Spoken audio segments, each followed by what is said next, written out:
Buonasera a tutti, bentornate e bentornati a Cambio Gioco, la settimana della prevenzione dal gioco d'azzardo organizzata da UL6 Euganea di Padova in collaborazione con Alter Evo Società Benefit e IM Servizi. Ringraziamo subito tutte le istituzioni che hanno patrocinato questo evento, questa intera settimana di appuntamenti, che sono il Ministero della Salute, la Regione del Veneto, il Comune di Padova, l'Università La Sapienza di Roma, l'Università di Parma, l'ANCI Veneto, il MIUR del Veneto, l'Ordine degli Psicologi del Veneto e l'Ordine dei Medici di Padova. Un sentito ringraziamento vogliamo farlo anche a tutte le realtà che hanno collaborato alla realizzazione di questa iniziativa e naturalmente a TGR Rai e Telepadova, nostri media partner, che ringraziamo. Siamo a Padova, all'interno della bellissima e prestigiosa Sala della Carità, stiamo trasmettendo in diretta sulla pagina Facebook di Cambio Gioco e sul canale YouTube dell'UL6.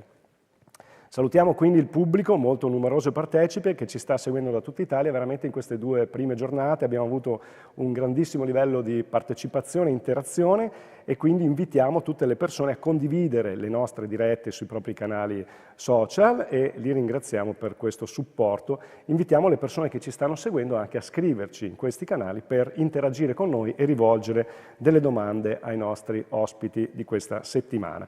Settimana per la quale abbiamo scelto un titolo che vuole testimoniare le nostre intenzioni. Il titolo di questa prima edizione è Siamo tutti in gioco. Lo abbiamo scelto perché vogliamo rivolgerci non solamente agli addetti ai lavori, ma all'intera cittadinanza, compresi gli studenti, che in alcune occasioni sono anche qui presenti al mattino con i loro insegnanti, sono presenti qui nella Sala della Carità e partecipano attivamente, come abbiamo visto ieri mattina, e soprattutto una settimana di appuntamenti rivolta a tutte le persone che hanno un ruolo educativo nei confronti delle nuove generazioni, quindi insegnanti, genitori, educatori, tutte le persone sensibili a questo tema. Ecco perché appunto l'abbiamo chiamata Siamo tutti in gioco, perché pensiamo che la cultura della prevenzione riguardi veramente tutti. Tutti possiamo fare qualcosa per promuovere la salute e per questo abbiamo progettato una settimana di incontri molto variegati che vedranno esperti di gioco d'azzardo e di dipendenze, come questa sera, ma anche campioni dello sport, personalità importanti della legalità, professionisti della comunicazione, esperti del mondo digitale e molto altro.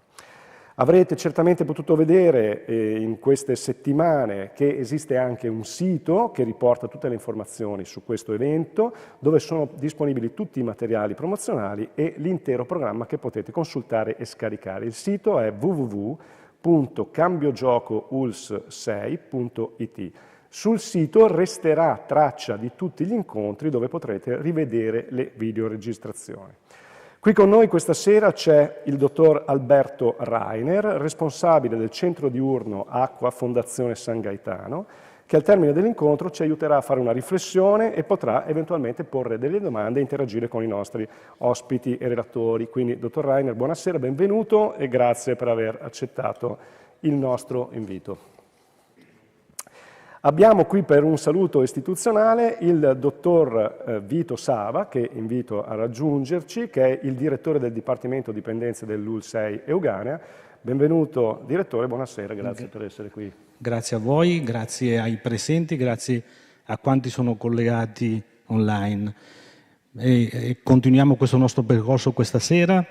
Mentre mi regavo qui in questa sede bellissima, e pensavo che pian pianino andiamo tessendo una rete con questi incontri di ogni sera. Tessiamo una rete di conoscenze, di apprendimenti, ma anche di conoscenze reciproche. Credo che un elemento fondamentale nell'intervento nelle dipendenze ha a che fare con il lavoro di rete e il lavoro dei gruppi. Ne parlerete, probabilmente ne abbiamo già sentito parlare nelle serate di ieri, nella giornata di ieri, ne sentiremo ancora parlare. Il lavoro dei gruppi, sia dei gruppi degli operatori sia dei gruppi degli utenti. Questo è uno strumento che ci aiuta e ci aiuta moltissimo. Anche l'essere connessi in questo momento, mentre ci ascoltiamo e condividiamo riflessioni, pensieri, le chat credo che siano di grande utilità. Poi nel momento in cui ci trasmettono domande possiamo riflettere e condividere anche a queste distanze. Questo credo che sia una grande ricchezza che lo strumento tecnologico ci permette. Credo che sia l'occasione anche per dialogare. Ecco, vi auguro una buona serata, buon ascolto e buon dibattito.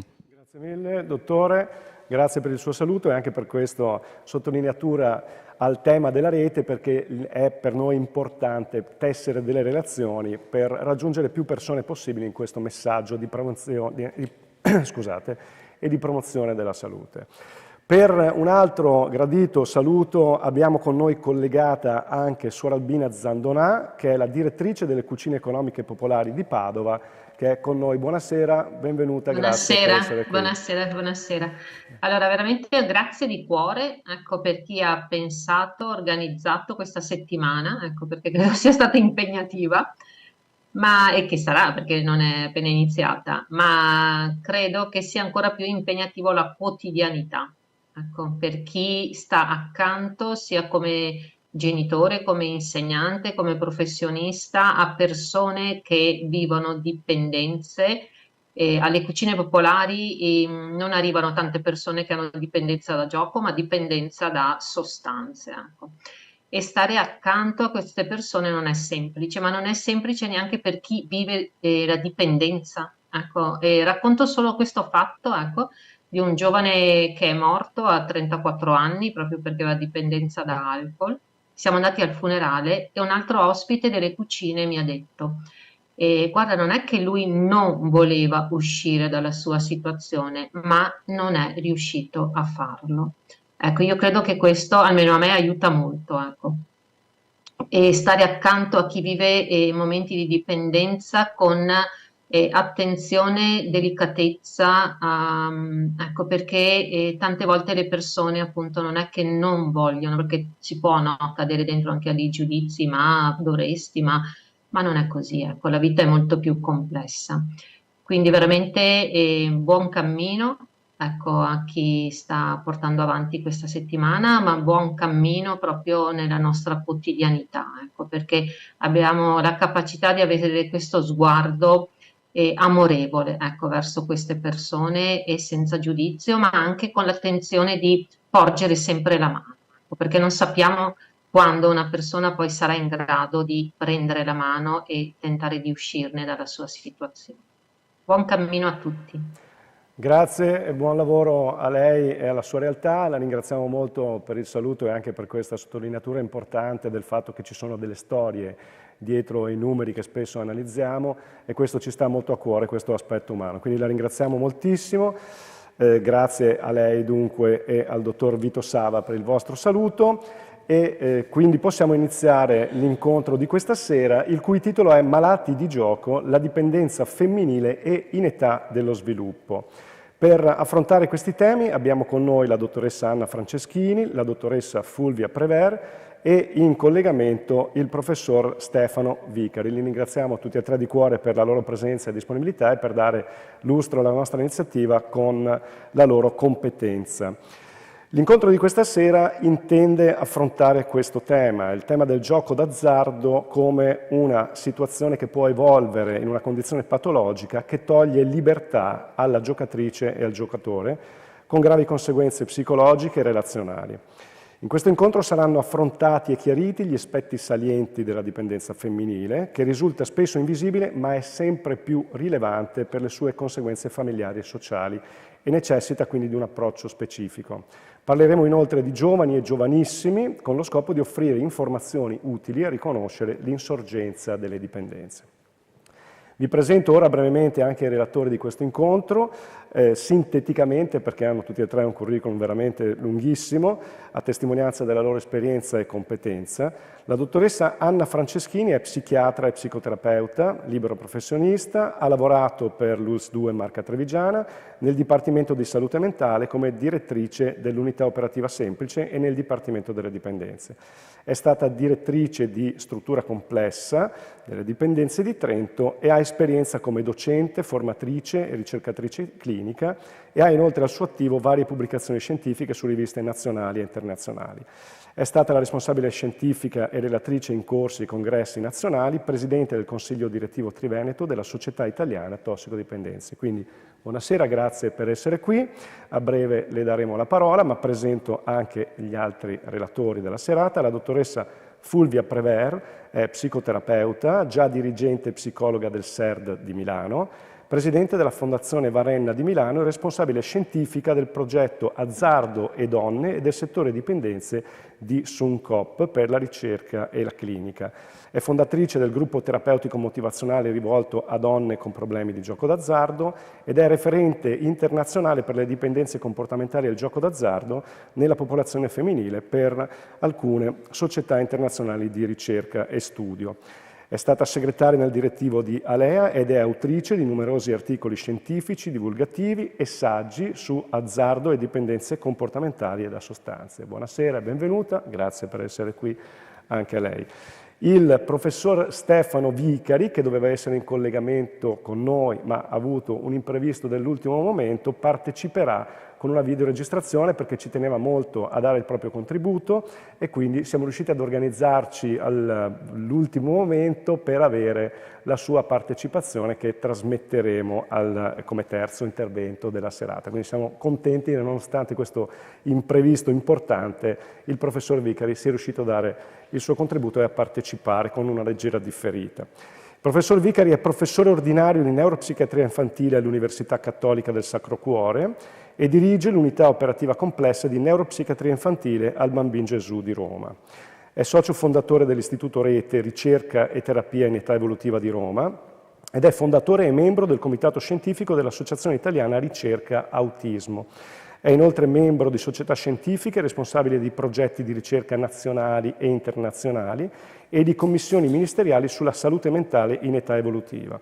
È autore di oltre 250 pubblicazioni scientifiche e dai suoi numerosi libri e contributi è nata anche una fiction per Rai Educational proprio su questi aspetti dell'età evolutiva di cui si occupa. Ringraziamo quindi anche lui per essere riuscito in extremis a partecipare a Cambio Gioco. Prima di passare la parola ai nostri ospiti e relatori, vi ricordiamo che potete porre eventuali domande commentando la diretta nei profili social che vi ho citato prima, oppure scrivendo un messaggio WhatsApp al numero che vedete in sovraimpressione. Quindi vi invitiamo a continuare a partecipare come avete fatto in maniera molto attiva e a noi gradita. Lascio quindi la parola ai nostri relatori, ad iniziare dalla dottoressa Franceschini e auguro buon incontro a tutti voi che ci seguite. Buonasera a tutte e tutti, ringrazio l'organizzazione per l'invito. Io parlerò di dipendenze al femminile e non mi concentrerò solo sul gioco d'azzardo, che sarà invece il focus della relazione della dottoressa Prévert. E parto dalla definizione di dipendenza che mi sembra utile condividere con voi, una definizione della Società Americana di Addiction Medicine, che parla di dipendenza come di una malattia cronica e trattabile che genera interazioni complesse tra i circuiti cerebrali di un individuo, la genetica, l'ambiente e le esperienze di vita. Le persone con problemi di dipendenza fanno uso di sostanze o adottano comportamenti che diventano compulsivi e spesso continuano nonostante le conseguenze negative.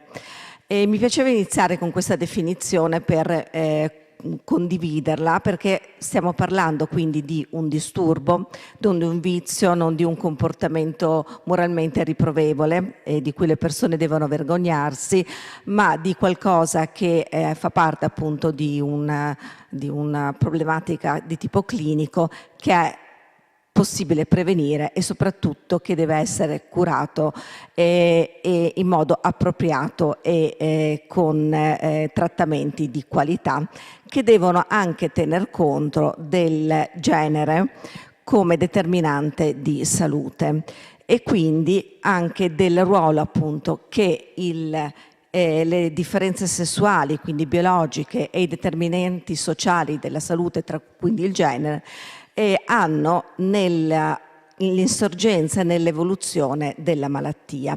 Fondamentalmente le dipendenze patologiche in tutto il mondo vedono gli uomini come quelli che maggiormente le manifestano, con forse l'eccezione in tutte le fasce di età rappresentate dalla dipendenza dei farmaci ipnotici sedativi che sono di maggior pertinenza del genere femminile.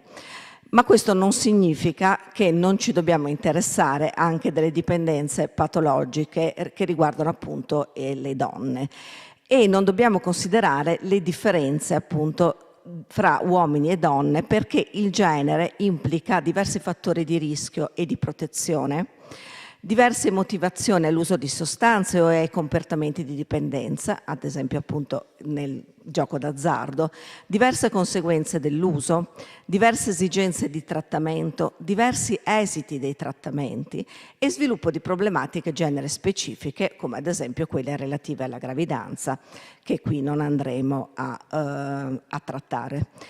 Perché fondamentalmente sono gli uomini maggiormente interessati ai fenomeni di dipendenza? Perché le donne hanno, rispetto a questi comportamenti a rischio di dipendenza, quindi ad esempio l'uso di sostanze illegali, ma anche l'uso di sostanze psicotrope legali come l'alcol o la nicotina, oppure il gioco d'azzardo, hanno da sempre, per fattori di tipo culturale legati al ruolo di genere, una maggiore percezione del rischio. Quindi fondamentalmente se ne tengono più distanti e questo in tutte le fasce d'età. Potremmo dire che le donne sono più conformiste, hanno una maggiore percezione dei comportamenti a rischio, anche se nel momento in cui un determinato comportamento viene dalla società in qualche modo normalizzato, c'è subito un cambiamento anche della donna che diciamo accetta questa normalizzazione e modifica in tal senso il proprio agire.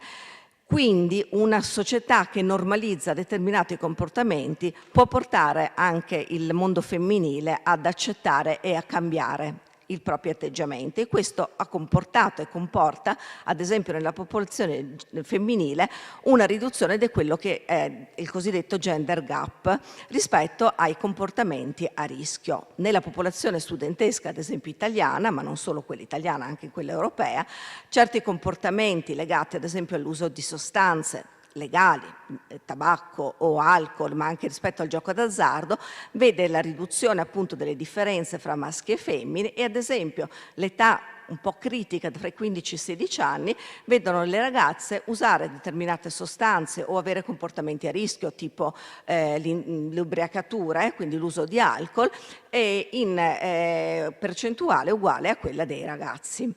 Nelle età successive poi si riduce si riducono questi comportamenti a rischio, come se le ragazze avessero comunque riacquisissero una maggiore consapevolezza rispetto ai rischi. E questo è appunto avviene anche all'interno, diciamo, di situazioni ambientali o situazioni comunitarie in cui, ad esempio all'interno di famiglie, in cui viene normalizzato un determinato comportamento, l'uso di alcol o l'uso di tabacco, porta le ragazze, ad esempio, o anche il gioco, porta le ragazze ad accettare e a spostare, ad acquisire come normale questo determinato comportamento, o a livello invece più macroscopico, una società che attraverso ad esempio un marketing, attraverso la pubblicità, attraverso la pressione ad esempio dell'industria del tabacco, l'industria del gioco, l'industria dell'alcol, promuove, magari proprio focalizzandosi sulla popolazione femminile, un cambiamento di comportamento legato a queste sostanze, porta la popolazione femminile a modificare il proprio atteggiamento e quindi a favorire l'acquisizione di nuovi comportamenti per la normalizzazione soprattutto nella fascia di età giovanile di questi comportamenti, e quindi sposta anche nella popolazione femminile, cambia l'atteggiamento verso questi comportamenti ritenuti comunque sempre rischiosi, maggiormente che rispetto anche ai ragazzi, anche quando le ragazze li agiscono. Quando si avvicinano comunque a questi comportamenti o all'uso di sostanze psicotrope, in genere la popolazione maschile e la popolazione femminile, anche se non si deve ovviamente generalizzare, hanno motivazioni alla base dei comportamenti diverse. Le donne tendono ad usare sostanze psicotrope o ad esempio a giocare per aumentare la sicurezza in se stesse, quindi soprattutto quando ad esempio hanno anche le ragazze adolescenti una bassa autostima, per superare le inibizioni anche sessuali, quindi ad esempio per avvicinare la controparte maschile, ma questo in realtà succede anche per gli adolescenti maschi, soprattutto ad esempio attraverso l'uso di alcol negli adolescenti, migliorare l'umore, ridurre ansia e stress o sollievo di emozioni negative, come evasioni da crisi relazionali familiari, con lutti e perdite anche simboliche, ad esempio il gioco nelle donne anziane o comunque per, quando vivono una sindrome del nido vuoto o quando quindi si trovano sole, quando i figli si allontanano da casa, o difficoltà economiche. Perdere peso, questo lo sottolineo, ad esempio l'uso di sostanze stimolanti per controllare il peso nelle donne, nelle adolescenti, nelle donne giovani. Adeguarsi al partner, un partner che usa sostanze, un partner che gioca, un partner che consuma alcol, spesso porta una compagna ad acquisire questo comportamento, difficilmente accade il contrario invece. O adeguarsi anche alla socialità maschile. Gli uomini invece più facilmente utilizzano sostanze o hanno comportamenti a rischio, come il gioco, per rinforzare la posizione nel gruppo dei pari nel senso nel gruppo di altri maschi, per eccitazione, piacere e sballo. La trasgressione, il piacere è meno diciamo accettato anche nella popolazione femminile, è ancora un concetto che ancora nel 2023 è meno consono al ruolo di genere femminile, per la ricerca delle sensazioni forti e per impulsività. Per il piacere nella competizione, nella sfida e nell'azione, questo è anche caratteristico più nel giocatore maschio rispetto a quello nella giocatrice, per la ricerca del rischio e anche per una messa alla prova delle proprie abilità cognitive, ad esempio appunto nel giocatore piuttosto che nella giocatrice. Le donne rispetto agli uomini in caso di dipendenza quindi hanno maggiore influenza di fattori sociali, ambiente familiare e scolastico, esperienze personali e interpersonali nell'insorgenza e mantenimento ricaduta del disturbo. Quindi eventi personali, ad esempio far parte di una famiglia disfunzionale, una famiglia maltrattante, avere per gli adolescenti rapporti difficili con i propri genitori, ha un'influenza maggiore nell'insorgenza di un disturbo da uso di sostanze nelle ragazze piuttosto che nei ragazzi. Più breve latenza fra l'inizio del disturbo e richiesta del trattamento. Questo per una maggiore consapevolezza della popolazione femminile in generale rispetto alla propria salute. Più rapido passaggio da uso a dipendenza, quadro più severo al momento della presa in carico. Questo è un fenomeno legato che si chiama telescoping, che è legato più a fattori biologici, probabilmente legato agli aspetti sessuali, cioè agli ormoni sessuali, e che è stato riscontrato per alcune sostanze, tabacco, quindi nicotina, oppiacei, cocaina, alcol e cannabinoidi, per cui a pari quantità di frequenza di utilizzo di queste sostanze, le donne vanno incontro più rapidamente a dipendenza. Meno frequente il poliabuso di sostanze, quindi tendono ad usare solo una sostanza più sostanze contemporaneamente. Le donne che hanno dipendenza, ma in realtà le donne in generale, quindi nella popolazione in generale, hanno più frequentemente, oltre alla dipendenza, anche altri disturbi di tipo psichiatrico, depressione, ansia, disturbi del comportamento alimentare, disturbi di personalità borderline, quindi con un'instabilità dell'umore, maggiore rischio suicidario e storia di tentativi di suicidio. Questi disturbi spesso precedono l'uso di sostanze e anzi l'uso di sostanze a volte è un tentativo ovviamente maldestro e inefficace di automedicazione di questi disturbi.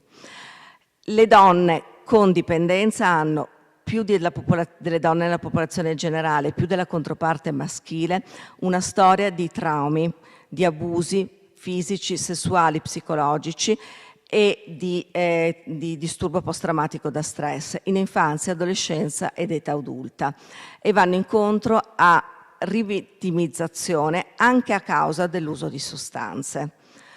Hanno una peggiore salute fisica della controparte maschile, quindi degli uomini con dipendenza. Hanno più frequentemente partner che hanno dipendenza, mentre gli uomini con dipendenza hanno per lo più donne, delle compagne che non hanno problemi di dipendenza. Le donne con dipendenza, quindi che arrivano ai servizi, hanno più responsabilità della cura dei figli e hanno peggiori condizioni socio-economiche, ma questa è la condizione, diciamo, generale della donna,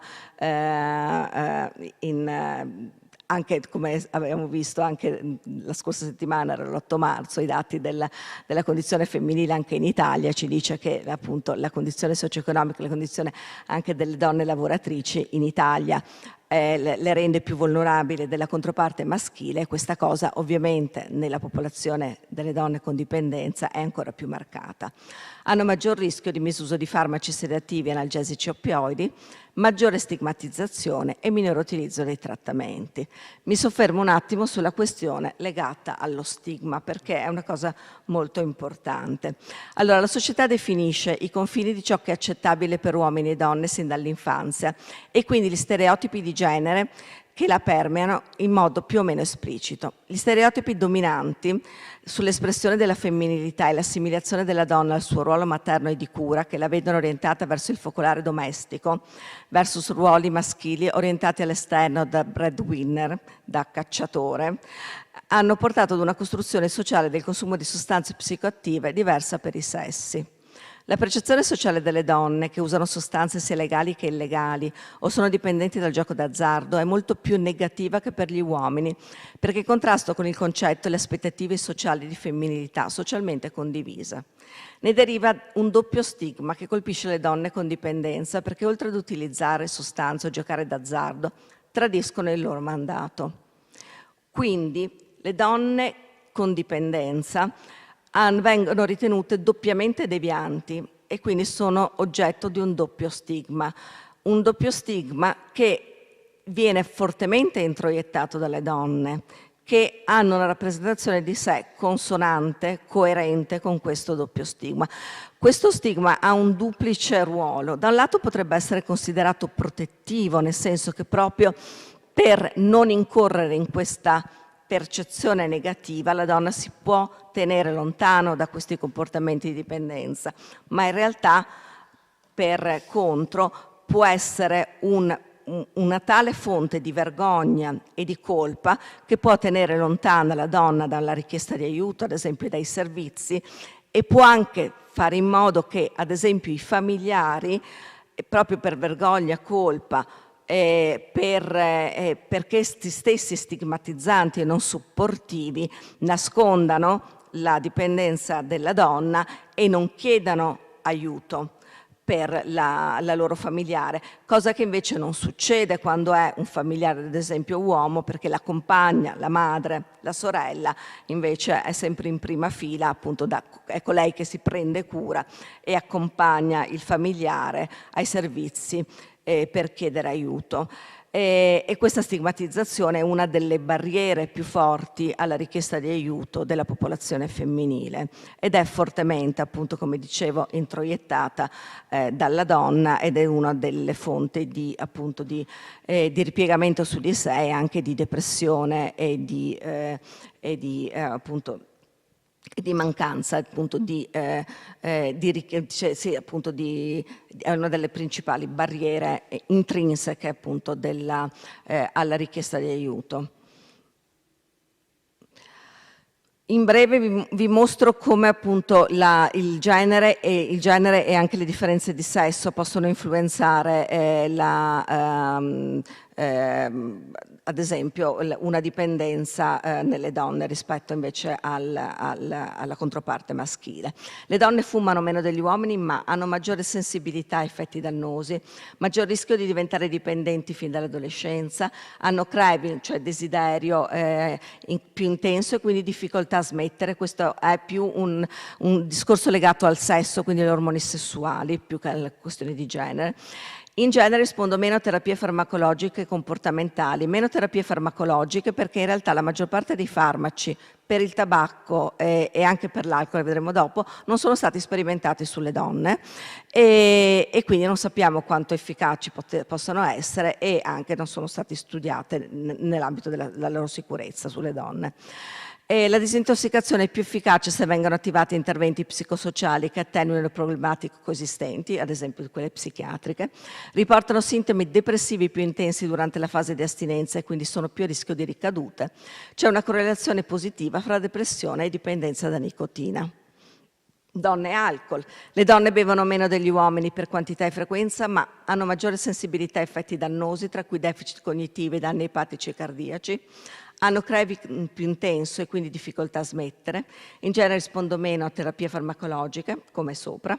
La disintossicazione è più efficace se vengono attivati interventi psicosociali che attenuino problematiche coesistenti.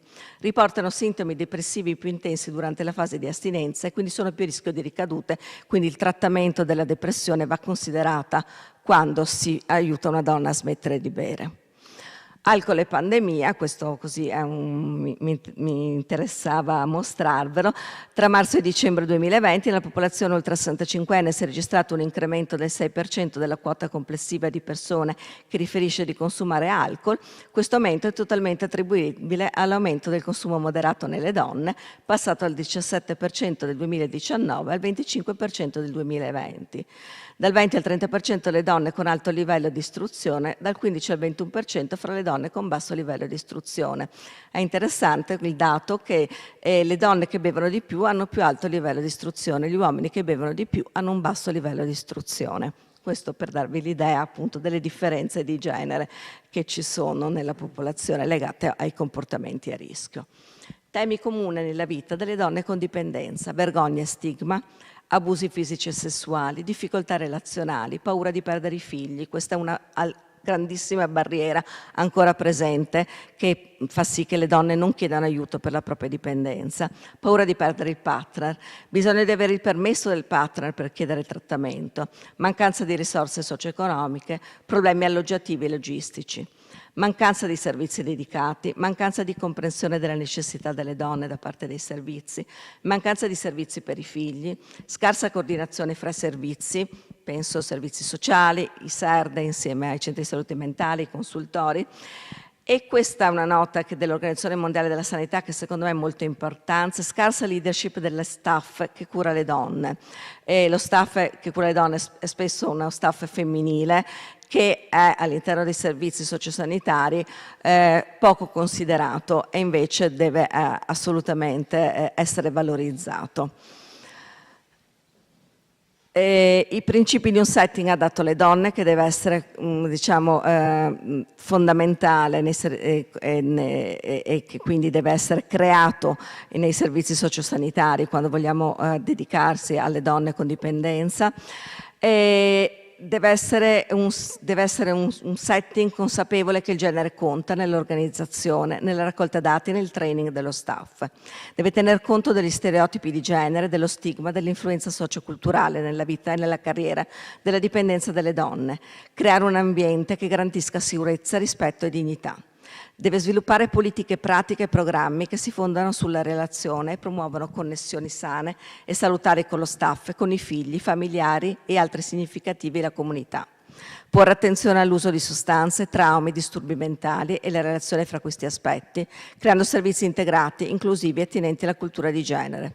Fornire alle donne opportunità che migliorino la loro condizione socio-economica, stabilire un sistema strutturato di collaborazione e di continuità assistenziale con altri servizi, facilitare la partecipazione delle donne nella programmazione, quindi l'empowerment delle donne. E vado a concludere con questa immagine che a me piace molto, che è di Stephanie Covington, che è una ricercatrice e una clinica, una psicologa americana che lavora con le donne traumatizzate, con le donne di dipendenza, che in questa spirale discendente, un po' in questo movimento centripeto, racconta un po' dell'addiction come un movimento di costrizione e di chiusura della donna verso una vita quasi piccola, in cui è un ripiegamento su di sé o sull'oggetto della dipendenza, e fino ad un punto che sembra un punto di non ritorno, che invece è un punto di svolta, in cui c'è un movimento di cambiamento, una motivazione al cambiamento che con l'aiuto dei professionisti, dei servizi, può diventare un punto di svolta, una trasformazione che non è un ritorno indietro, ma è una nuova trasformazione, un movimento centrifugo, una requisizione di nuove risorse, di nuove relazioni, un'apertura verso l'altro, che è l'espansione, la recovery, verso una nuova vita e una nuova opportunità. Grazie per l'attenzione, lascio la parola a Fulvia.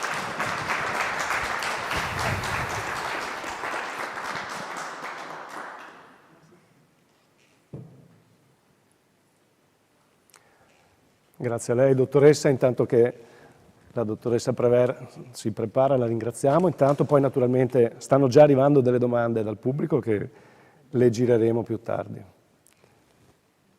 Eccoci. Grazie mille Anna per questa introduzione. Credo che sarà difficile dire cose troppo diverse, anche se credo che sicuramente dalle dipendenze da sostanze alle dipendenze comportamentali, tra cui anche il gioco d'azzardo, ci sono molte somiglianze, perché il tema della dipendenza è un tema in generale trasversale, e sappiamo che la dipendenza nelle donne soprattutto ha a che fare molto con la dipendenza affettiva, quindi questo è un tema comune anche agli aspetti culturali di cui hai già parlato. Sicuramente però nel gioco d'azzardo credo che ci siano delle differenze importanti, e differenze che vanno affrontate finalmente in una maniera un po' diversa. A questo proposito credo che sia importante tornare un po' sull'aspetto della medicina di genere e sul perché bisogna davvero avere uno sguardo al femminile quando si parla, per esempio, di gioco d'azzardo nelle donne. E perché questa dipendenza è invisibile? Perché è importante parlarne? Da un lato perché la dipendenza da gioco d'azzardo nelle donne è sempre più presente, ma questo ormai è vero dal 2004 in avanti, negli ultimi 20 anni, lo vediamo nelle postazioni di gioco, lo vediamo andando in giro nei locali dove si gioca, non lo vediamo nei servizi perché c'è una grossa discrepanza tra ciò che vediamo accadere nella società e ciò che avviene nei nostri servizi, laddove le donne non arrivano poco, arrivano pochissimo. Ma vediamo che nonostante sappiamo che le donne giocano sempre di più e iniziano ad avere seri problemi anche riguardanti il gioco, si parla sempre del gioco al maschile, no? Dando un po' per scontato che ciò che funziona per lui funzioni anche per lei. E questo è proprio un aspetto della medicina di genere che secondo me va ripreso. Ormai sono almeno 30 anni per quel che riguarda la salute, l'OMS, in cui si dice che gli aspetti della medicina in termini della salute fisica, le donne sono estremamente diverse dagli uomini. Sappiamo che i sintomi dal punto di vista dell'infarto sono diversi nelle donne che negli uomini, sappiamo che questo tempo di latenza che ci è voluto nel riconoscere questa diversità di sintomatologie e di diagnosi ha portato gravi danni alla salute femminile. Sappiamo che la rispondenza ai farmaci, per esempio del diabete, sono diversi negli uomini e nelle donne. Sappiamo tante cose, quindi che non è solo la ginecologia, i parti, che sono eventi al femminile, no? E gli aspetti ormonali. Ci sono proprio delle differenze strutturali. Se questo è così chiaro nella salute, non così chiaro poi anche lì in tutti i campi, perché nella salute mentale questo non dovrebbe essere altrettanto chiaro? Perché nell'aspetto delle dipendenze comportamentali direi ancor più, perché se le dipendenze da sostanze, io ho lavorato 40 anni nei SERT, è chiaro anche tutta una serie di implicazioni fisiche, no? Le donne reagiscono all'alcol in maniera diversa, più eccessiva, sono più sensibili, le ragazze vanno in coma etilico molto prima dei maschi, sviluppano quindi effetti collaterali, danni maggiori. Ma nelle dipendenze comportamentali, che non c'è sostanza, da cosa dipende questo?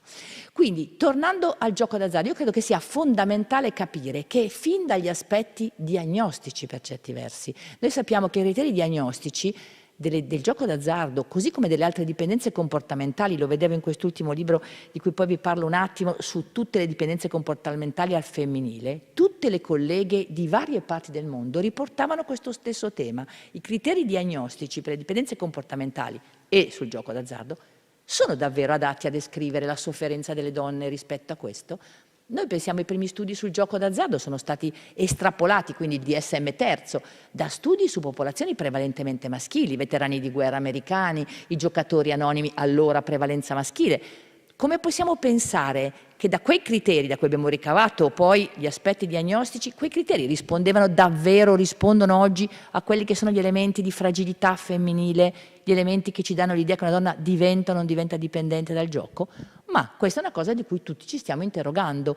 In questa dipendenza del gambling, ma anche la dipendenza da sesso, da pornografia, da addiction, da lavoro, da gaming, da internet, no? Diversissime le possibilità di vedere questo. Quindi, tornando al gioco un po', l'idea che ciò che funziona per lui funziona per lei non è.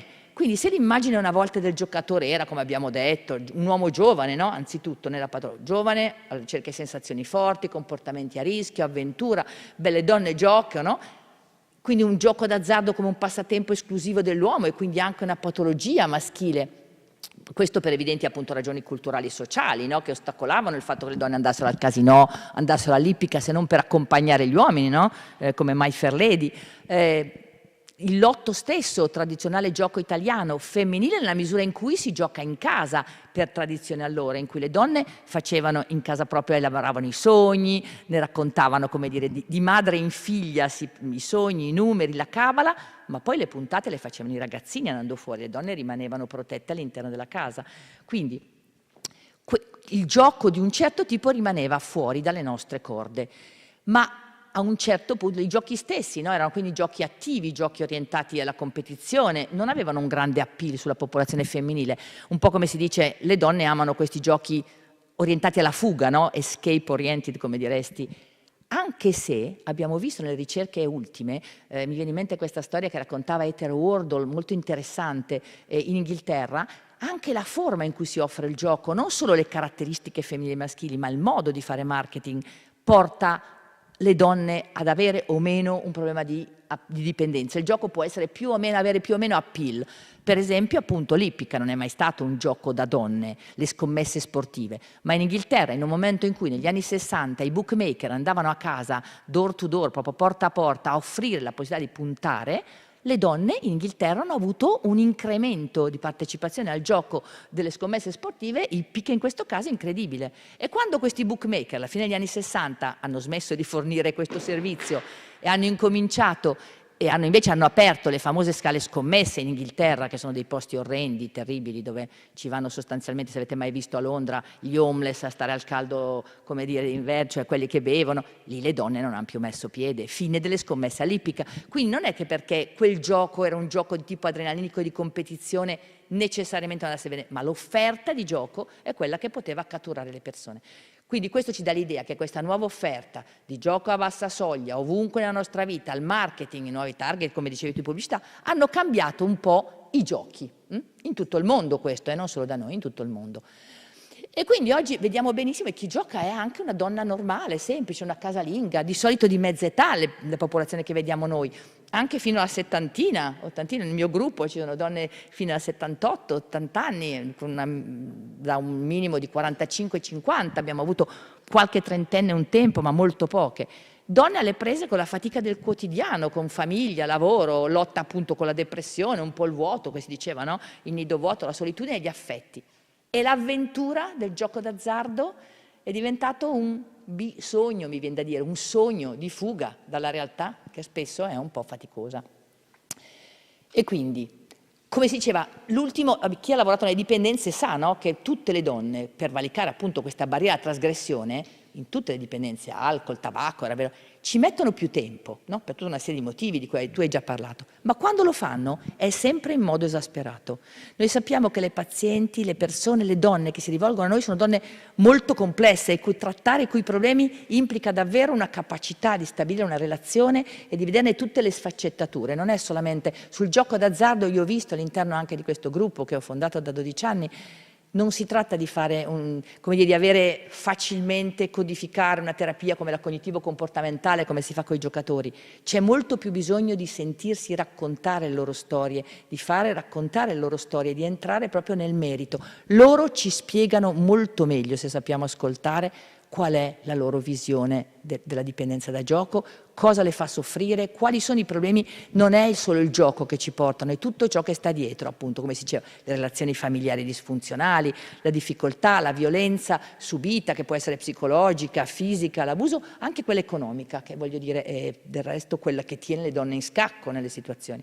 Quindi, cosa è successo? Quindi questo tabù è stato infranto e questa normalizzazione del gioco, cioè il gioco che adesso non ha più apparentemente tutto questo stigma, no? Perché apparentemente l'ha tolto e ha permesso di dare al gioco quasi una valenza emancipatoria, no? Positiva, faccio qualcosa un po', le donne vanno al bingo, vanno per un'attività che poteva essere quella del casinò dei poveri, in un certo senso, perché poi questo loro lo raccontano con sofferenza, ma dove comunque ho un mio ruolo, una sorta di socializzazione, faccio qualcosa per me di diverso, no? Riesco a non pensare in quel momento, sto nella fatidica bolla di sapone di cui le donne parlano tantissimo quando parlano di gioco, cioè questo stacco, questo bisogno di andare altrove, no? Che le donne difficilmente, tutte le donne, non le donne giocatrici, tutte noi facciamo fatica a trovare, cioè un momento di stacco da quelli che sono gli impegni, le cose quotidiane, la fatica, no?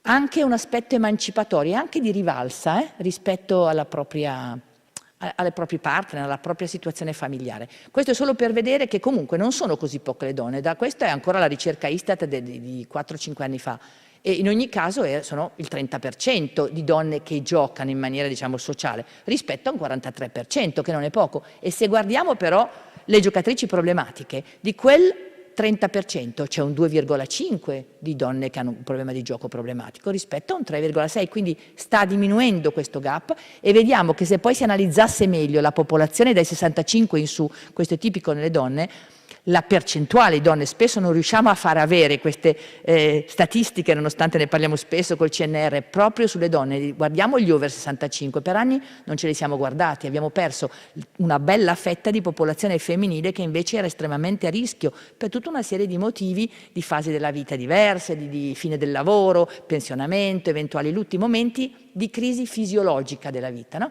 Crisi che non deve essere per forza una patologia, ma che in quel momento in cui si entra in una crisi fisiologica, un lutto, una separazione, appunto, uno cosa trova?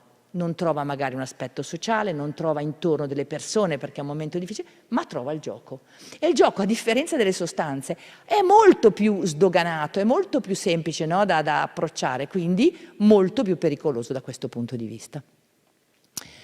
E quindi perché non le vediamo? Perché non arrivano appunto ai servizi di cura, mentre le donne tossicodipendenti o alcoliste in qualche modo vanno, perché c'è la percezione nelle donne di avere un problema. Questo è vero, lo vediamo anche in America, no? Più della metà delle persone negli Stati Uniti, per esempio per alcol, sono donne, e in Australia, l'Australia è l'unico paese forse dove le donne con un problema di gioco d'azzardo almeno cercano aiuto. Loro hanno delle difficoltà un po' con i servizi, però dal punto di vista del raggiungere la popolazione l'Australia ha un sistema estremamente valido, intanto sono tutti connessi, quindi tutto avviene online, sia il gioco che la richiesta d'aiuto.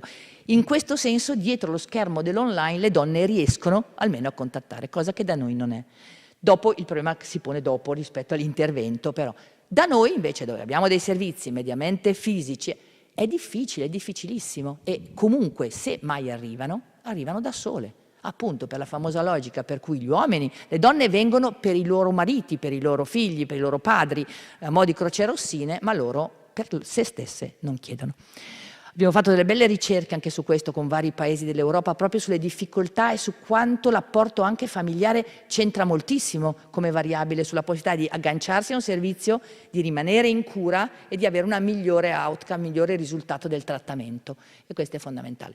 I servizi ostacolanti, i fattori ostacolanti sono sicuramente alcuni, sono esterni, e dicevamo appunto servizi specifici poco disponibili, spesso non pubblicizzati nei luoghi delle donne, poco accessibili, le donne hanno anche a volte un problema di spostarsi, ma non tanto perché non sanno guidare o perché non si spostano, ma perché hanno la famiglia a cui devono badare, no? Quindi ci sono delle cose in più. E i nostri servizi non sono mai attrezzati per accogliere gli eventuali figli, nipoti che loro hanno in carico, perché a momenti neanche il consultorio familiare lo è, cioè c'è qualche volonterosa educatrice, infermiera o psicologa che si prendono il bambino in braccio per il tempo del colloquio, ma questo non si chiama organizzare un servizio. Noi ci abbiamo proprio pensato quando abbiamo fatto il gruppo, cioè ci sono delle postazioni di gioco in Australia, ma anche qua, che hanno creato dei casino, dei luoghi per i bambini, come l'IKEA, come le palline, lasci il bambino, almeno puoi giocare, e non lo facciamo noi nei servizi. Questo vuol dire non avere un pensiero anche tarato al femminile. Il gruppo che noi facciamo per le donne in un oratorio dove per esempio ci sono delle attività per i bambini e c'è lo spazio anche per poter tenerli a disegnare o fare qualcosa laddove sia impossibile per le donne non poter, è successo in passato, non poterle lasciare a casa i bambini ovviamente.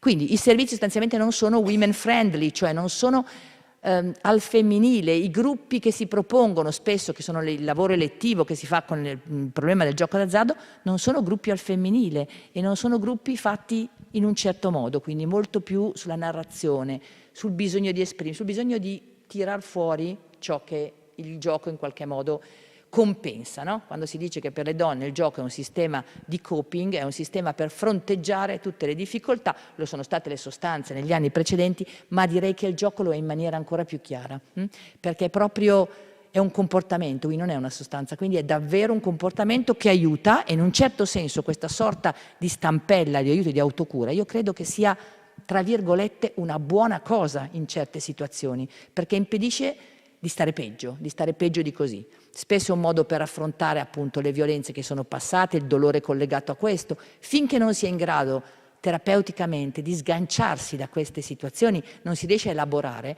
il gioco rimarrà per le donne uno degli strumenti che loro hanno a disposizione. Ed è anche molto difficile, bisogna stare anche molto attenti a cercare di tirarlo via, cosa che noi non crediamo mai nel nostro, come dire, nei nostri gruppi, no? Quindi i servizi sono spesso maschili, i fattori ostacolanti interni, li abbiamo visti, sono sostanzialmente appunto la vergogna, il senso di colpa, questo stigma sociale, perché che se ne dica anche poi nel gioco torna indietro a mo' di boomerang. Di una donna, nei paesi anglosassoni si dice, di una donna che gioca si dice che affama i suoi figli. Vedete voi se mai si dice di un giocatore. Eppure. E questa cosa è vero che è introiettata. Le donne che hanno avuto un problema di gioco, abbiamo visto anche dopo anni dall'aver smesso di giocare, donne che avevano figli ma non necessariamente, anche donne che non avevano figli, il senso di colpa che avevano dentro non se ne andava mai. E noi sappiamo benissimo che il senso di colpa è una delle cose più terribili, perché in qualche modo è foriero, tanto perché spinge ansia ed è foriero di ricadute possibili, no? Per cui lavorare su questo aspetto del senso di colpa veramente è forse il lavoro più, come dire, più importante da un certo punto in avanti, no? Che noi dobbiamo fare. C'è tutto un aspetto che riguarda un po' la psicologia riparativa, come la giustizia riparativa, no? Trovare qualcosa che consenta a queste donne di fare qualcosa per gli altri, non solo per sé intanto, come io dico sempre, cioè riparare con sé a quello che loro hanno tolto anche a loro stesse, perché ricordiamoci che il gioco può avere degli aspetti da un lato di coping, cioè di aiuto, ma anche poi di violenza che si rivolge verso se stessi e verso gli altri, perché comunque è una sofferenza. Quindi tutto questo aspetto riparativo che è estremamente importante. La paura per la custodia dei figli, se è molto vero nelle sostanze, è vero per certi versi, anche se le donne che giocano spesso sono donne con una certa età, quindi hanno più nipoti che figli, è comunque vero anche per le donne giocatrici più giovani, perché noi abbiamo un tribunale dei minori molto attivo in Italia. È pur vero che io ho potuto constatare con mano, e parlo di quello di Milano, che è un tribunale dei minori importante, che i giudici ancora oggi non hanno la più pallida idea di cosa comporti giocare d'azzardo e interpretavano alcune situazioni, quale quelle per esempio dell'abbandono di un bambino in casa per un certo periodo, seppure con delle persone, ma comunque per un certo periodo, di una donna che sicuramente non era matta, che sicuramente non era tossicodipendente né era alcolista, non si davano una spiegazione di tutto ciò. E il motivo è che questa donna era andata a giocare, ma questo non era neanche lontanamente entrato nel retropensiero, quindi c'è ancora moltissima cultura da fare su questo e capire che questa non era una madre inadatta di per sé, era una donna, cosa aveva detto? Che era andata a comprarsi un ansiolitico il giorno prima di una sentenza di separazione in cui dovevano giocarsi la storia dei figli. Quindi proprio era andata a comprarsi un ansiolitico. Dico che il gioco è il miglior ansiolitico a disposizione sul territorio nazionale, che costa un filo di più diciamo degli altri, ma funziona bene, è proprio così. Sappiamo che spesso le donne hanno paura di non sentirsi capite, poi anche nei loro problemi di donne nel gruppo, di non sentirsi protette al sicuro, quindi il gruppo deve avere questa caratteristica, poter farle sentire sicure, abbastanza da poter lasciare il territorio sicuro del gioco per un altro territorio più sicuro. L'assenza di familiari supportivi, proprio la negazione del sintomo, perché a volte più che un contrasto è proprio una negazione, non può essere così. Sappiamo che i perché delle donne sono compensare l'isolamento sociale, evitare alcune cose sono simili, altre sono diverse, sentimenti negativi, ansia, depressione, l'attenuare il dolore di una violenza, appunto passata o attuale, la solitudine, il senso di estraneità. Il bisogno di rivalsa, ecco, questa cosa l'ho vista moltissimo nelle giocatrici tutto di una certa età. C'è spesso un bisogno attraverso il gioco di dire io te la farò pagare, nel vero senso della parola. Io te la farò pagare. Diversamente non se ne esce da questa relazione, ma in qualche modo io attacco il patrimonio. E ho visto uomini preferire pagare piuttosto che mettere in discussione la relazione. Pressione quotidiana, spesso poi ci sono anche delle comorbidità ovviamente rispetto a una vulnerabilità pregressa, ma non direi che la maggior parte della nostra popolazione di donne giocatrici, almeno vediamo nei servizi, ha necessariamente forti comorbidità, forse quelle che arrivano anche ai servizi pubblici a volte più di altre, ma in generale spesso è proprio un momento di crisi fisiologica che si è incistata nel gioco. Come dicevi tu per il discorso dell'alcol, ma nel lockdown, sicuramente il lockdown cosa ha comportato per le donne che avevano una situazione violenta in qualche modo in casa, una relazione disfunzionale? Essere bloccate in casa, senza possibilità di scampo e senza, nel caso del gioco, poter usare il gioco per compensare questa difficoltà. Quindi è stata molto molto dura. Le donne del nostro gruppo che abbiamo fatto online in quel periodo sono molto attaccate al gruppo per poter parlare in una maniera veramente importante, anche con situazioni meno importanti di queste. Quindi questo è il gruppo che noi abbiamo. Tutte queste cose, diciamo, sono frutto di quello che le donne ci hanno raccontato dal 2010 ad oggi, in itinere. Varie donne sono passate da questo gruppo, che è un gruppo di genere che abbiamo individuato come il migliore intervento, ormai abbiamo anche validato a livello internazionale, sistemico, relazionale integrato, quindi non cognitivo-comportamentale, accogliente, tutelante, e ascoltare loro ci ha permesso di capire sempre di più e poi di confrontarci col resto del mondo. Il libro, questo è il libro, è la traduzione di questo libro internazionale su cui avevo raccolto già nel 2017 con la collega Henrietta Bowden-Jones, abbiamo raccolto 20 capitoli da tutto il mondo, dalla Nuova Zelanda all'Africa, all'America Latina, all'America del Nord, all'Australia, di gruppi di ricerca importanti come Inge Breen, australiane, piuttosto che Nancy Petri, a gruppi più piccoli, a gruppi di terapia e di clinici. Abbiamo raccolto di sole donne, terapeute cliniche, questo non per un generico pensiero femminista, ma perché abbiamo capito, ma anche ho visto anche rispetto alla letteratura internazionale, ho letto molto su questo, ma poi la sentivo come una mission, che uno sguardo davvero al femminile può contribuire ad allargare questa capacità di trattare il genere, non perché uomini come Potenza, piuttosto che colleghi estremamente in gamba che fanno, come dire, lavori sul genere, differenze di genere, ma uno sguardo al femminile loro stessi vedono che è estremamente importante. Quindi, oltretutto, io credo che sia in università che nel sistema sanitario nazionale che le donne si prendano oneri ed onori di come dire, utilizzare il loro ruolo e la loro comprensione e capacità di empatia per comprendere questi problemi, io credo che sia importante, che dia anche a noi, questo libro l'ha dimostrato, perché interi gruppi di ricerca in cui il capo magari era un uomo, hanno in qualche modo poi rivendicato il fatto che erano loro a firmare e scrivere il capitolo, appunto prendendosi oneri ed onori. Questo libro potete chiederlo direttamente a me sulla mail, comunque è disponibile online gratuitamente grazie a un progetto del Comune Milano per cui l'abbiamo tradotto, abbiamo fatto anche una versione anche più chiara dal punto di vista di alcuni capitoli in italiano ed è stato un grosso risultato perché questo così è fruibile a tutti gli operatori. E mi viene da dire per finire che alle donne che ci hanno ascoltato oggi, che ci sono in presenza da lontano, a quelle che già conosciamo ma anche a quelle che conosceremo, che hanno toccato con mano questo problema e che non riescono a parlarne, alle donne che hanno sempre chiesto aiuto per gli altri, appunto per i padri, per i figli, per i partner, ma mai per se stesse, spero che questo messaggio arrivi forte e chiaro: da sole non ce la si fa. dobbiamo accettare di essere meno perfette come madri, come mogli, come mamme, che è così difficile perché pensiamo che se no non ci vorranno abbastanza bene se non siamo così perfette, come scriveva la collega israeliana sul ruolo della mamma israeliana e giocatrice, no? Che è come la mamma italiana, più o meno siamo lì in pole position, no? Che deve essere tutto, ma poi è come mettere insieme queste cose. Le donne giocatrici fanno di tutto per non intaccare il ruolo materno, ma poi arriva un momento in cui poi non ce la si fa più. Allora bisogna accettare che si può anche non essere perfette, si può essere ottime madri e non per forza non riconoscere che abbiamo delle fragilità, che tutto questo carico di fatica e di lavoro a volte è troppo e ci espone, no, a dei rischi. E non per questo meritiamo meno amore e quindi dobbiamo contare sugli altri e chiedere aiuto.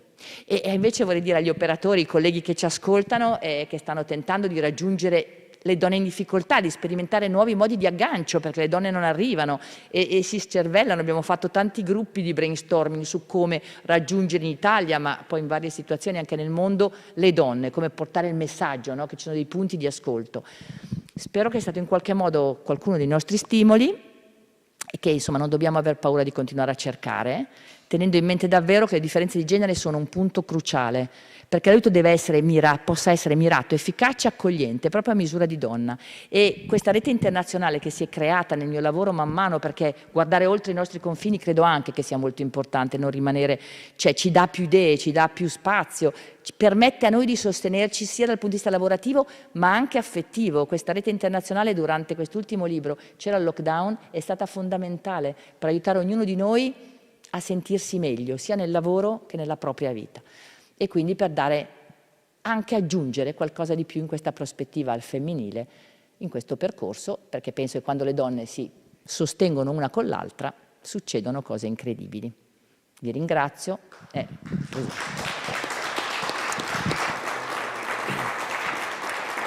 Grazie a lei, dottoressa.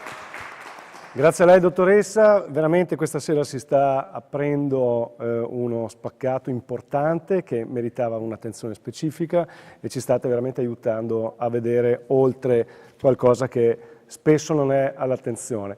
Abbiamo adesso l'intervento anche del dottor Vicari che declinerà il nostro tema di questa settimana nella sua area di pertinenza specifica, ovvero il periodo dell'adolescenza e della preadolescenza, quindi ci parlerà dell'età dello sviluppo di cui lui si occupa quotidianamente con la sua equipe. Quindi chiediamo alla regia di mandare il video che il professor Vicari ha voluto registrare con noi poco prima dell'inizio di questa serata, proprio perché ha avuto un imprevisto dell'ultimo momento che gli ha reso impossibile la partecipazione in diretta. Ci teneva però a dare il suo contributo, come ho detto prima, e quindi ora possiamo vederlo. Buonasera, innanzitutto vorrei scusarmi per non poter essere, non solo sono da remoto ma anche in differita, davvero mi scuso moltissimo, ci tenevo però a portare il mio contributo e iniziare questa nostra chiacchierata appunto sull'aspetto che è legato alle dipendenze. Io spero che voi possiate vedere, immagino di sì. Il tema della dipendenza in età dello sviluppo è un tema ovviamente antico come il mondo. Gli adolescenti in età di sviluppo, qui mi sentirei di dire, soprattutto gli adolescenti, sono da sempre facilmente vittime in qualche modo di qualche forma di dipendenza. Potremmo anche poi ragionare sul perché, proverò a dirlo. Però in realtà ultimamente stiamo osservando un fenomeno molto particolare anche in giovanissima età, anche nei bambini. Si stanno sviluppando delle dipendenze che sono sostenute soprattutto da nuovi strumenti elettronici. Allora, intanto avevo preparato alcune diapositive per darvi dei numeri, sono dati non aggiornatissimi, ma comunque direi quindi stimati per difetto, non certamente per eccesso. E vedete che le casistiche ci dicono che circa il 20% dei ragazzi, ora qui intendiamo ragazzi e adolescenti, vedete, dai 15 ai 34 anni, che hanno fatto uso di cannabis negli ultimi 12 mesi sono il 20% appunto. Vi dicevo, sono dati ormai superati perché sappiamo che l'incontro fra sostanze, cannabinoide in particolare, e bambini avviene in prima media, quindi questo è certamente un dato che andrebbe aggiornato.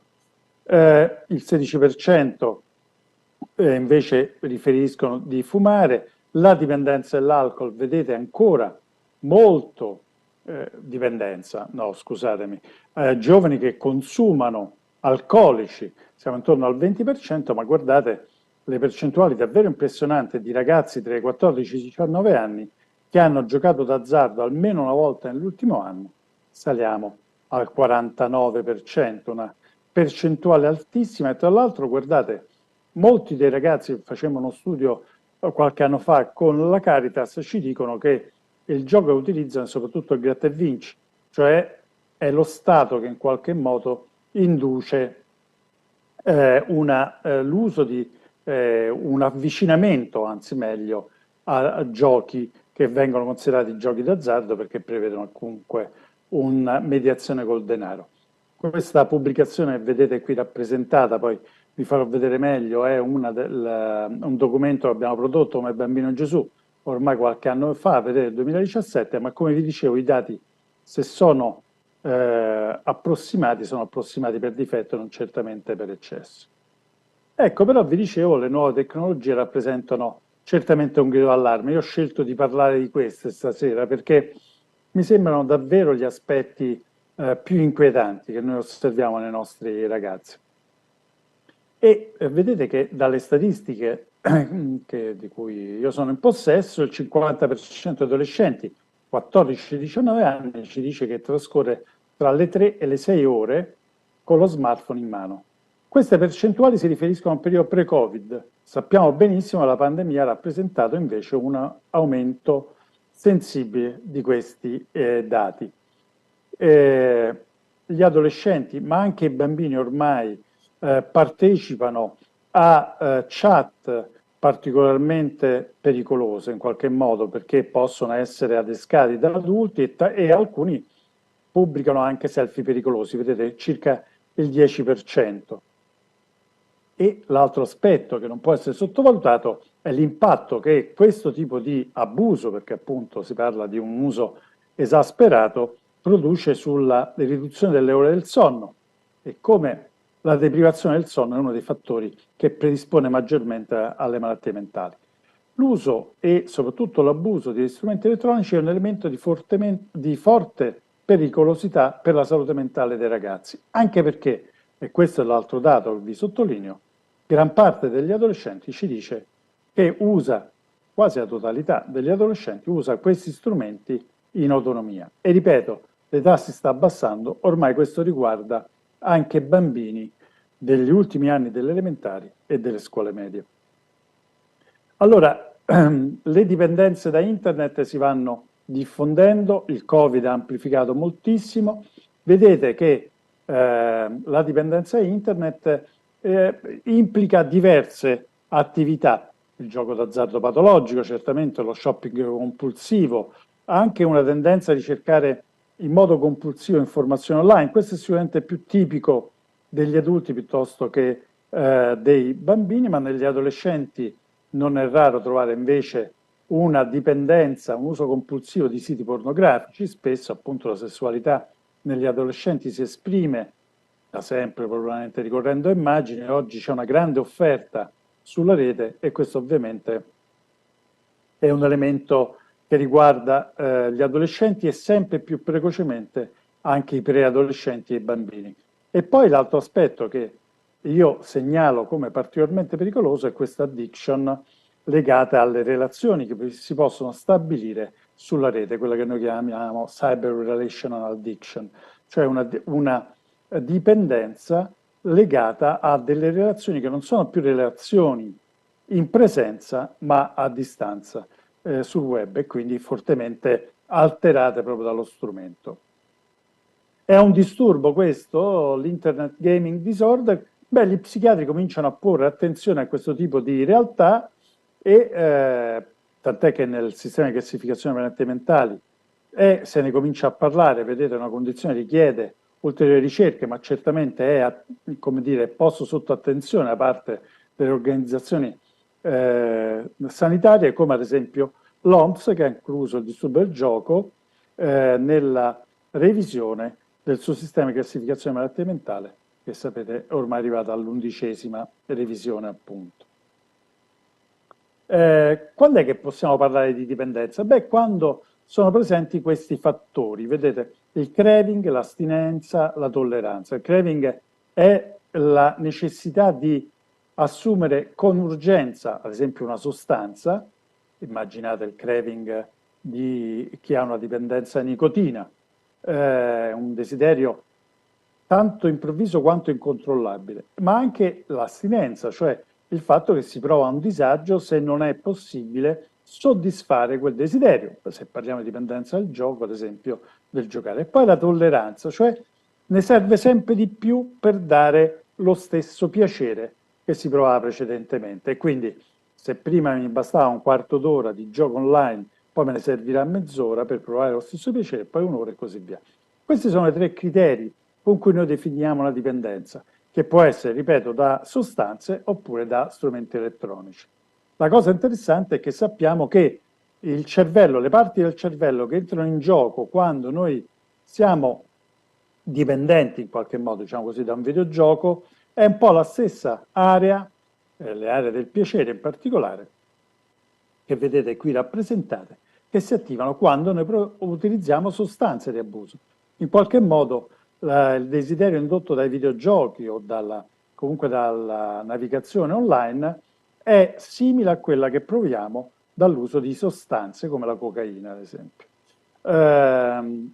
Ci sono degli aspetti comportamentali e anche psicologici legati a questo tipo di condotte, ma ci sono anche degli effetti che le dipendenze hanno sul funzionamento cerebrale, sugli aspetti psicologici. Vedete che vengono alterati alcuni processi, come ad esempio l'inibizione della risposta, la memoria di lavoro, che vuol dire una memoria a brevissimo termine, ma anche la capacità di decidere, quindi di regolare le emozioni, l'esplosione di rabbia, ad esempio, che spesso hanno i ragazzi che presentano una condotta di abuso e di dipendenza.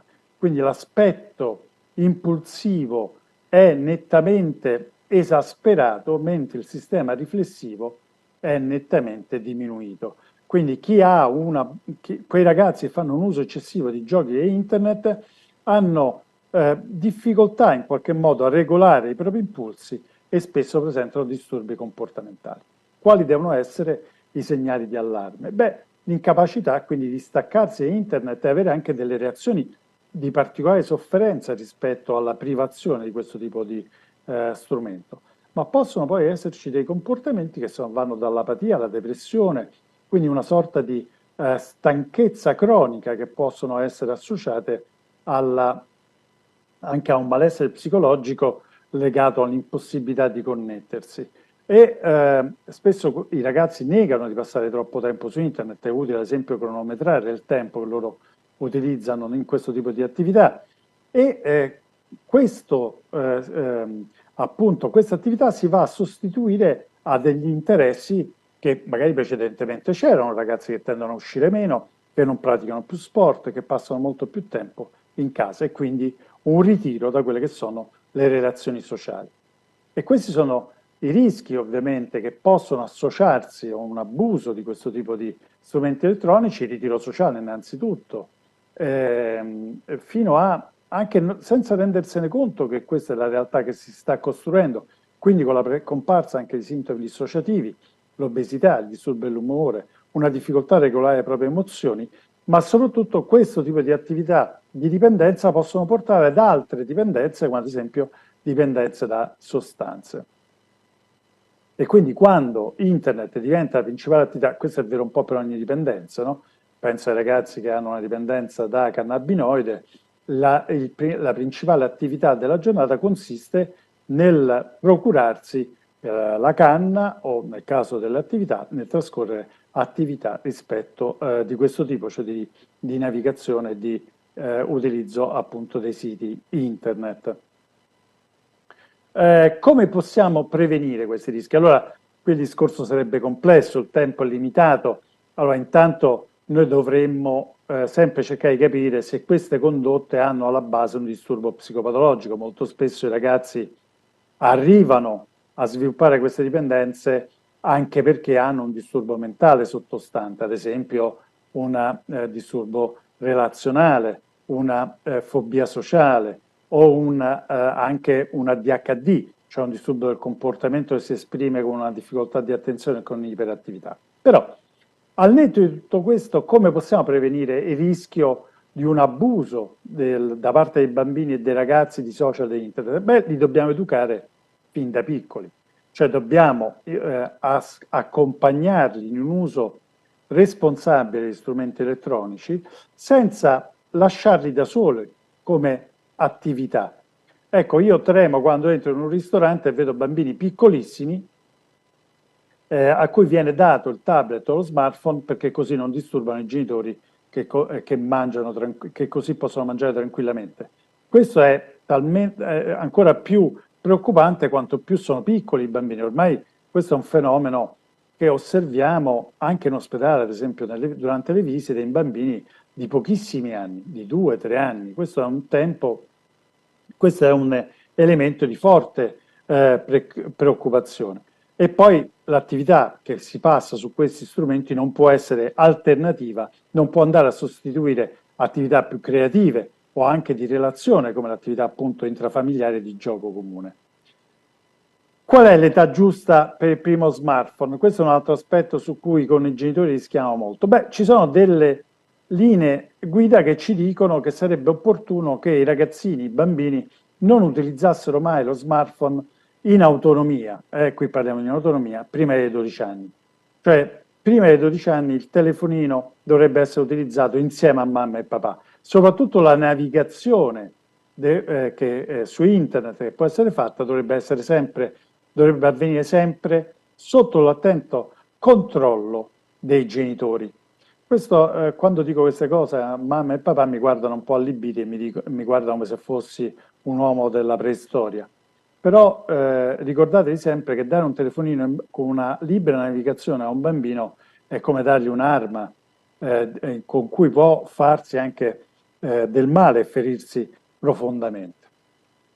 E poi vanno educati a intervalli, cioè quando anche fossero i bambini a utilizzare il telefonino dobbiamo comunque porre dei limiti, ad esempio dare un tempo limitato, si mette la sveglia quando si comincia a utilizzare il telefonino, scaduto il tempo si mette via, ma mi verrebbe da dire soprattutto genitori ricordate che i bambini e i ragazzi non fanno quello che noi diciamo di fare, ma soprattutto guardano quello che facciamo e ci imitano, quindi se vogliamo che i nostri figli utilizzino gli strumenti in modo responsabile dobbiamo essere i primi a dare l'esempio.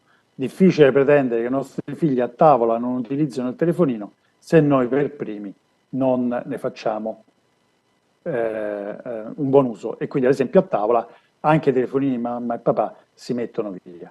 Dicevo dell'effetto che i device hanno sul sonno e bisognerebbe anche su questo ridurre fortemente l'utilizzo, soprattutto prima di andare a dormire, perché sono attivanti e possono impedire o comunque contrastare l'addormentamento e comunque in generale mai uno strumento in camera da letto e verrebbe da dire non solo internet ma anche il televisore.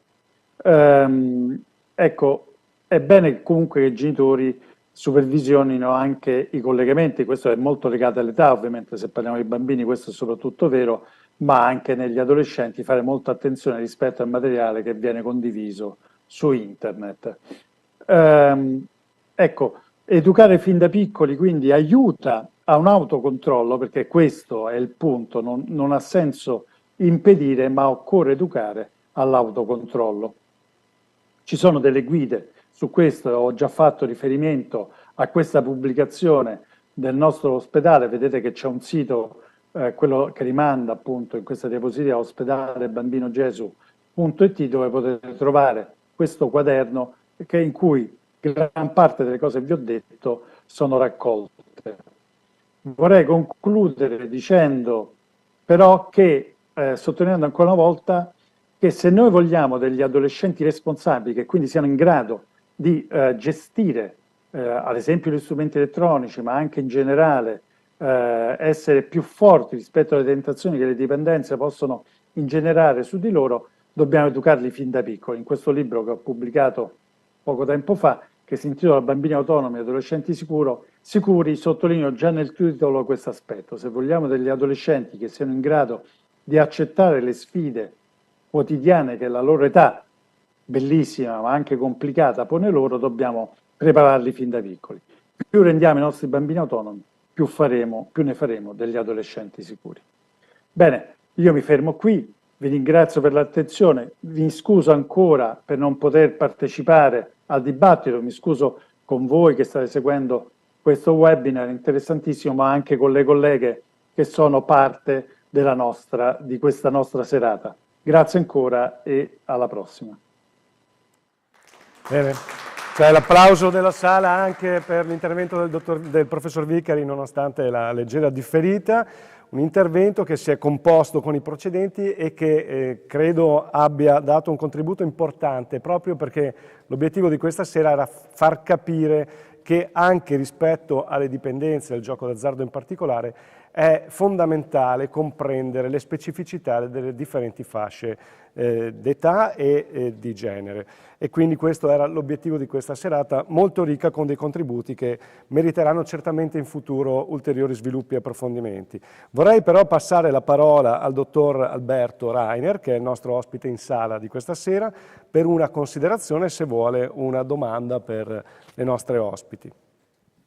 Beh, intanto mi sento di ringraziare le relatrici, il relatore per i loro interventi molto, molto ricchi e anche chi mi ha invitato qua, nel senso mi rendo conto che mi sono pentito subito di non aver preso appunti, ma ho la fortuna, ho capito domani, di poter rivedere la registrazione, perché davvero gli spunti sono stati molti.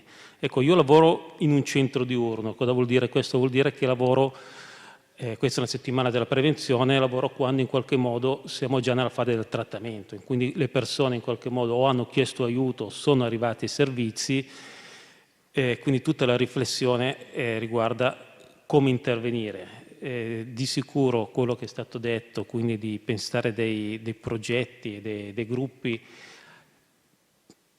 dedicati alle donne, qualcosa che già in qualche modo facciamo, ma da oggi attenzioneremo ancora di più. Una cosa su cui volevo soffermarmi con le relatrici che sono qui presenti, in qualche modo sfruttando la loro competenza, no? Quando è stato detto più volte, no? È stato portato il tema dello stigma, il tema della vergogna, un tema che noi vediamo in trattamento, ma ancora di più in qualche modo limita l'accesso ai servizi,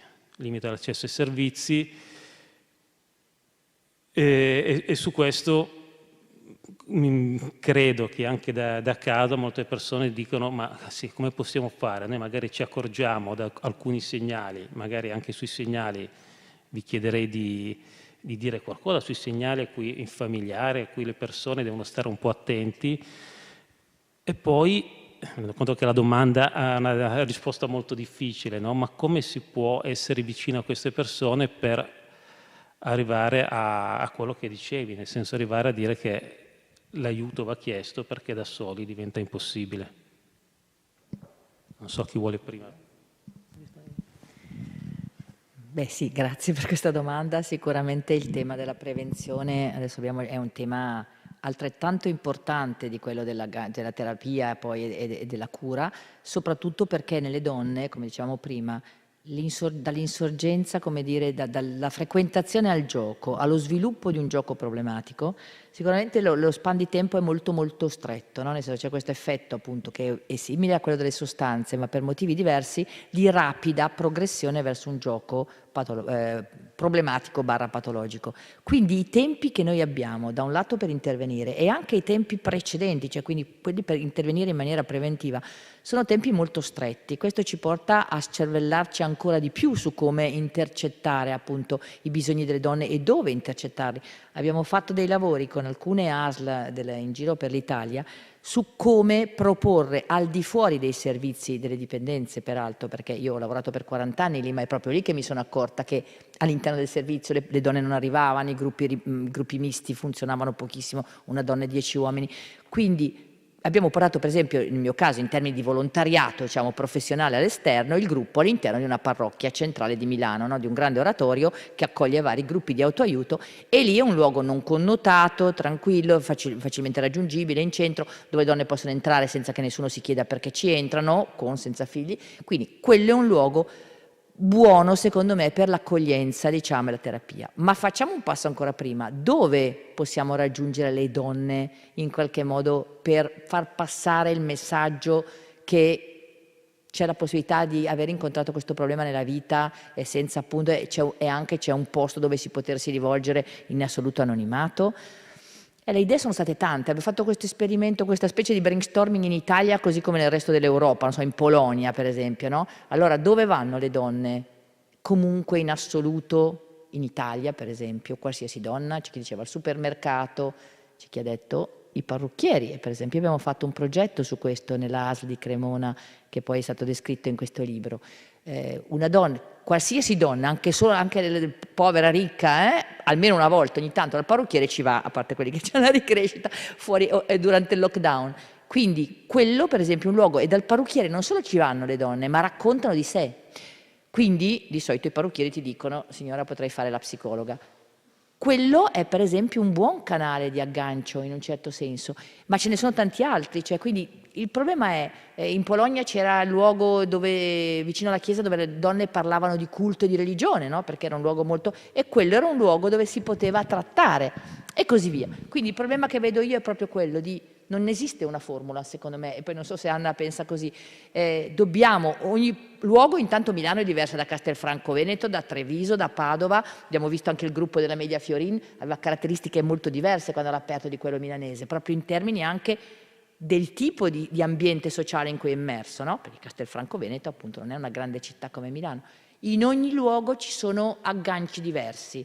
La città ultimamente aveva tirato fuori i posti dove le donne andavano a fare la maglia, no? C'è questo revival, luoghi di conversazione insomma, per dire che va studiata questa cosa.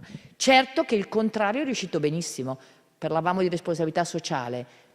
Chi ha proposto il gioco all'interno dei bar in Italia, i luoghi di socializzazione per eccellenza, o dei bingo all'interno di sale che prima erano sale da ballo o mercati rionali, dove andavano le donne, gli anziani, ci ha visto proprio giusto, perché mettere il gioco all'interno dei bar, per esempio, ha agganciato le donne, gli anziani, i bambini, per tutti quelli che entrano senza nessuna possibilità di schermatura, perché non sono sale giochi, sono luoghi pubblici. Allora lì il gioco in un luogo pubblico è esattamente quello che l'Italia, il bar è per antonomasia, non esiste un uguale in Europa e nel mondo, ha proprio colpito al cuore la socialità delle donne che appunto portano i bambini, portano i nipoti, i piccoli che osservano le postazioni di gioco esattamente come si può bere il cappuccino, si può giocare alla slot machine. E quindi, per tornare all'aggancio anche del professore che ha parlato dei minori, mi viene da dire, c'è un bellissimo video che si chiama "I bambini guardano, i bambini fanno", è esattamente questo. Al di là di ciò che dicono le parole, il gioco vietato ai minori, i bambini vedono e i bambini fanno. E quindi in più le donne sono esattamente quelle che hanno avuto incarico. Perché è così importante curare la salute delle donne? Perché sono il perno della società familiare, sociale, lavorativa, e possono anche fare magari meno danni economici, ma sicuramente ne fanno di enormi se in qualche modo stanno male all'interno della società e della famiglia. Lasciamo, se vuole, un commento anche alla dottoressa Franceschini in proposito, e poi andiamo in chiusura dell'incontro. Ma no, una semplice osservazione rispetto alla questione dello stigma. E in generale devo dire che bisogna anche fare sempre di più attenzione al linguaggio. Io sono partita proponendo una definizione di dipendenza, perché è importante che quando parliamo di dipendenza patologica si usi il linguaggio corretto, che è un linguaggio non solo in quel caso anche scientifico, ma un linguaggio che sia rispettoso delle persone che sono portatrici di questi disturbi, e che tenga conto appunto di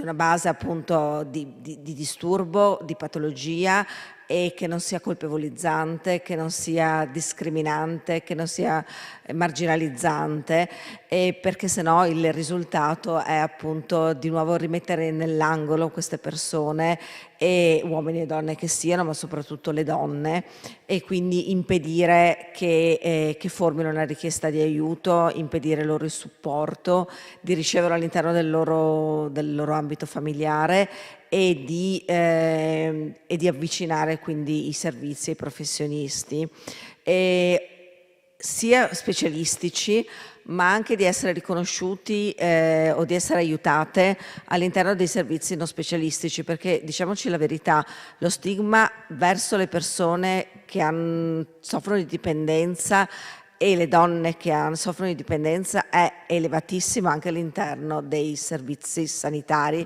e sociali, non dell'ambito delle dipendenze, e quindi molto spesso sono delle persone fortemente colpevolizzate, fortemente criticate, che non hanno un accesso adeguato alle cure. Questa è un'iniquità di genere e di cui dobbiamo tenere conto, e quindi è anche dall'interno dei servizi sanitari che parte la necessità di una destigmatizzazione di queste patologie, in modo tale che anche le donne, ma anche gli uomini con problemi di dipendenza possano accedere a interventi appropriati e di qualità. Grazie dottoressa, forse questa attenzione anche al linguaggio appropriato e non colpevolizzante, la lotta allo stigma, è qualcosa che riguarda veramente tutte le persone che ci stanno ascoltando, tutti noi, perché come vuole anche il titolo di questa settimana, siamo tutti in gioco e tutti possiamo fare la nostra parte. Io ringrazio il dottor Alberto Rainer per la sua domanda, che fra l'altro ci è giunta anche da alcuni dei messaggi delle persone che stanno interagendo con noi attraverso i canali social. Le ringraziamo tutte queste persone, non c'è il tempo di dare lettura di ciascuno dei messaggi, ce ne sono molti che più che delle domande hanno fatto dei commenti relativamente al fatto che c'è anche un rapporto un po' ambiguo tra il fatto che alcune delle dipendenze sono stimolate in qualche modo, come quelle appunto del gioco d'azzardo, dalla società intera, se non lo Stato, che poi cerca in qualche modo di riparare. Ma di questo parleremo più approfonditamente nell'incontro di domani, che tra poco vi presenterò brevemente, non prima però di aver ringraziato chi ha partecipato alla nostra diretta, quindi le persone presenti in sala e tutte le molte persone che hanno interagito con noi collegandosi tramite i canali social. Un ringraziamento particolare al dottor Alberto Rainer, che è stato qui con noi questa sera, ai nostri ospiti istituzionali. Ringraziamo naturalmente la dottoressa Franceschini, la dottoressa Prévert e il professor Vicari, che hanno dato un contributo importantissimo al nostro tema e che quindi speriamo di incontrare nuovamente in occasioni come queste.